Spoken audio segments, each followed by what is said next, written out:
Buenas, buenas, ¿qué tal? Bienvenidos. Hoy vamos a hablar del HIIT, del entrenamiento interválico de alta intensidad.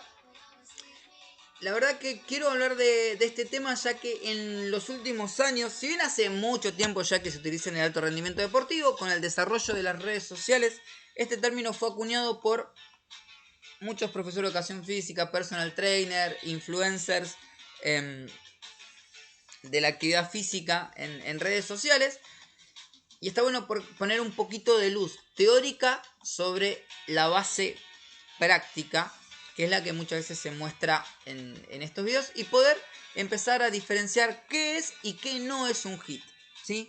Para ello elegí este libro de López Chicharro y Vicente Campos llamado HIIT, Entrenamiento Interválico de Alta Intensidad, Bases Fisiológicas y Aplicaciones Prácticas, ¿sí?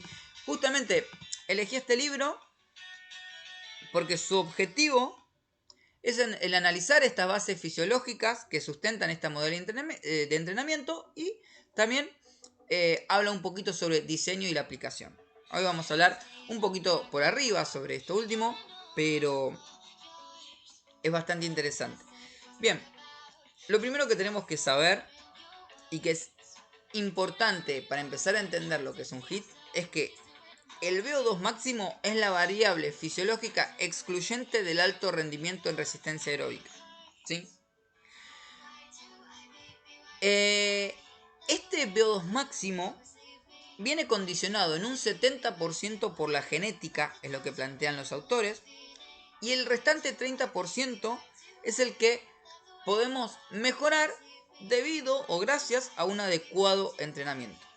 Bien, entonces, el principal objetivo del HIIT es mejorar el VO2 máximo y la velocidad o potencia aeróbica máxima. Bien, fíjense que no hablamos de fuerza, porque muchas veces se utiliza también para protocolos de entrenamiento con diferentes ejercicios con predominancia de fuerza, pero no hablamos de fuerza, ¿sí? Ni de ganancia de masa muscular. Hablamos de que el principal objetivo del HIIT es mejorar el VO2 máximo, ¿sí? Igualmente, acá recalcan los autores, no significa que el HIIT no mejore ni la eficacia mecánica ni el umbral de lactato, entre otras cuestiones, pero su principal objetivo es la mejora del VO2 máximo, del consumo máximo de oxígeno. El HIIT, bueno, como lo hemos visto, se aplicó, se ha aplicado y seguramente se va a aplicar de un montón de modalidades distintas, de distinta manera, ¿sí? Pero tenemos que saber algo importantísimo, que solamente atletas de alto nivel de adaptación son capaces de realizar auténticas sesiones de HIIT.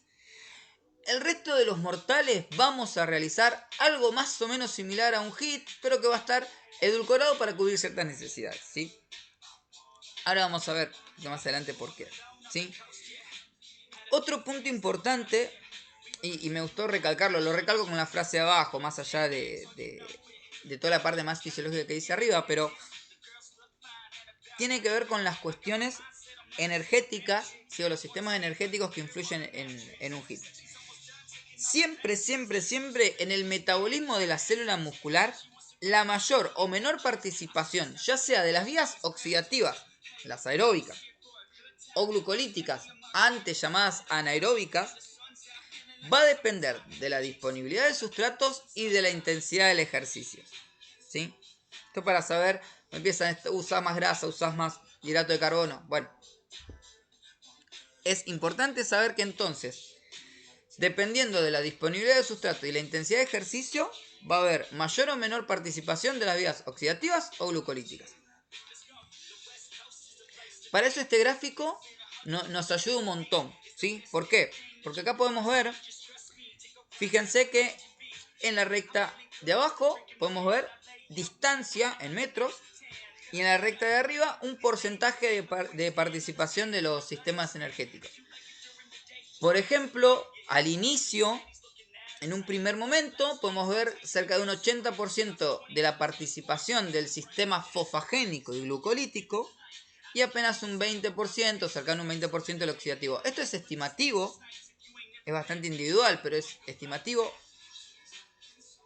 Es una gráfica de Lausen y colaboradores del 2010. y fundamentalmente, como dije, es individual, ¿sí? Y vemos que a medida que la distancia aumenta, hay una mayor participación del sistema oxidativo y una menor participación del sistema fosfagénico y glucolítico.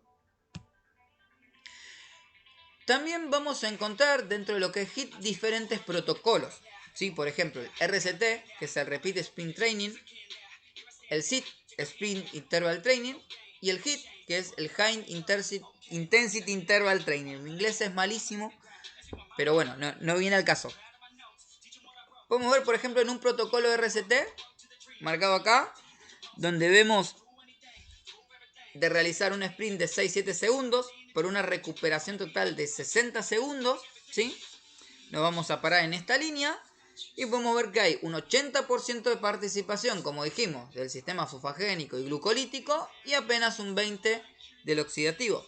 Pero en cambio, si realizamos un protocolo, por ejemplo acá marca una distancia de 1000 metros, ¿sí? En este caso los 1000 metros, por ejemplo, los vamos a situar, acá dice HIIT entre 2 y 8 minutos, vamos a poner 3 minutos 20, 3 minutos 30 para 1000 metros, un deportista entrenado, ¿no? Estamos hablando, donde vamos a trabajar a una intensidad mayor del 90% de nuestro consumo de oxígeno, vamos a ver ya un 70% de participación del sistema oxidativo y apenas un 30% del sistema fosfagénico o del sistema glucolítico.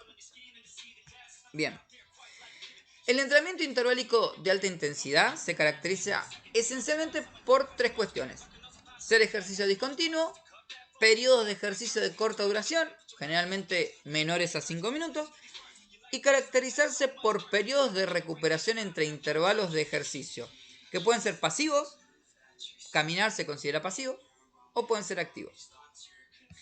Y algo importante, el tiempo total en HIIT, es decir, la suma de todos los intervalos de trabajo, no contamos la pausa, de trabajo, debe ser mayor que el tiempo que el atleta podría sostener esa velocidad con la que hizo el HIIT, pero de manera continua, ¿sí? Hasta el agotamiento. ¿Se entendió? Repasamos igual entonces el tiempo total en HIIT. Si la suma de todos los intervalos de trabajo debe ser mayor que el tiempo que el atleta puede sostener esa misma velocidad en una carrera continua hasta el agotamiento. Como dijimos, el principal objetivo del HIIT es la mejora del VO2 máximo, el consumo máximo de oxígeno. Y por extensión, la progresión de la VAM, de la velocidad aeróbica máxima. Bueno, acá está justamente marcado que es cercano a ese límite donde nosotros debemos trabajar si queremos hablar de un HIIT. Y aquí está lo importante. Cuando hablamos de HIIT, el HIIT, si queremos hablar de HIIT, se sitúa en la fase 3, que es la fase de inestabilidad metabólica.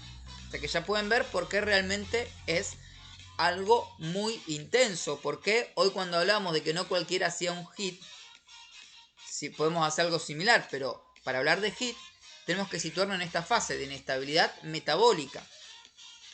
Vamos a estar trabajando, tenemos que estar trabajando para hablar de HIIT entre un 80, a partir en realidad de un 80-90% del consumo máximo de oxígeno. Por debajo de esa línea no nos estamos situando en lo que la bibliografía considera HIIT, ¿sí? Aspectos metodológicos. Entonces tengo que programar un HIIT.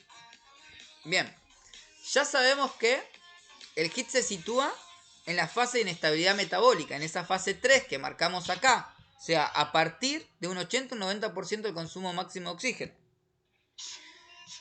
Por ejemplo, si nosotros tenemos que diseñar una sesión de entrenamiento de resistencia aeróbica de manera continua, manejamos dos componentes nomás. La intensidad, no sé, 70% del consumo máximo de oxígeno, y la duración, 15 minutos, 20 minutos. Pero si nosotros tenemos que diseñar una sesión de HIIT, tenemos que manipular 9 variables distintas. La intensidad de intervalo, ¿sí? Por ejemplo, 110% o 120% de la VAM, de la velocidad aeróbica máxima. La duración de ese intervalo, 20 segundos. Intensidad de recuperación.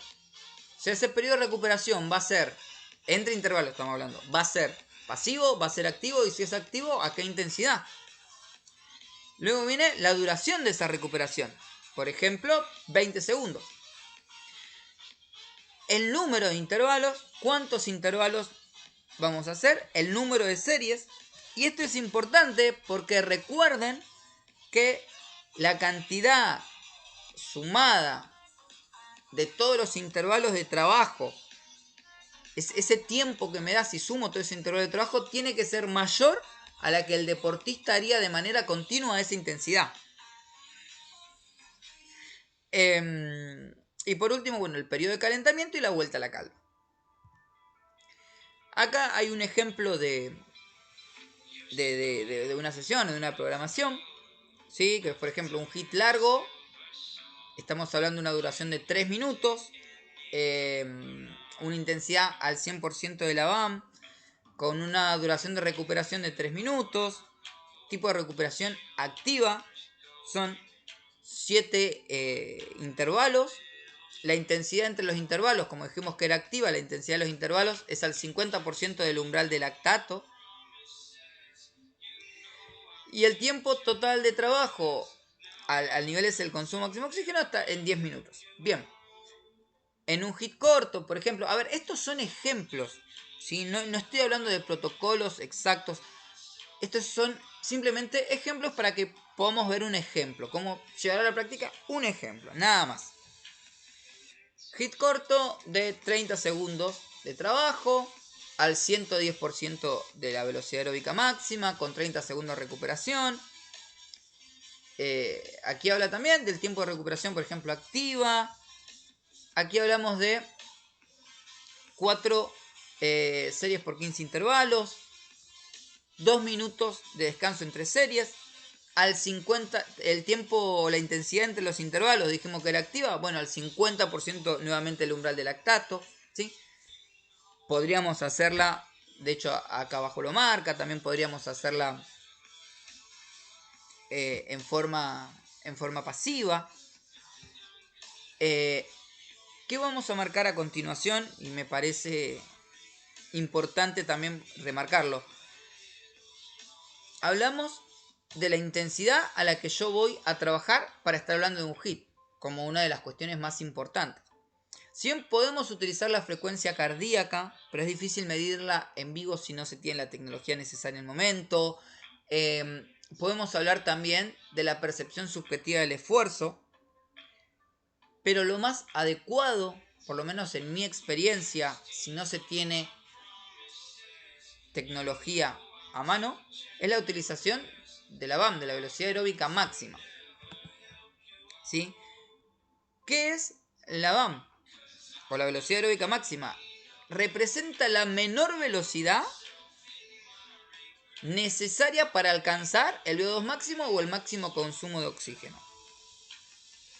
Vamos a marcar 2 o 3 cuestiones.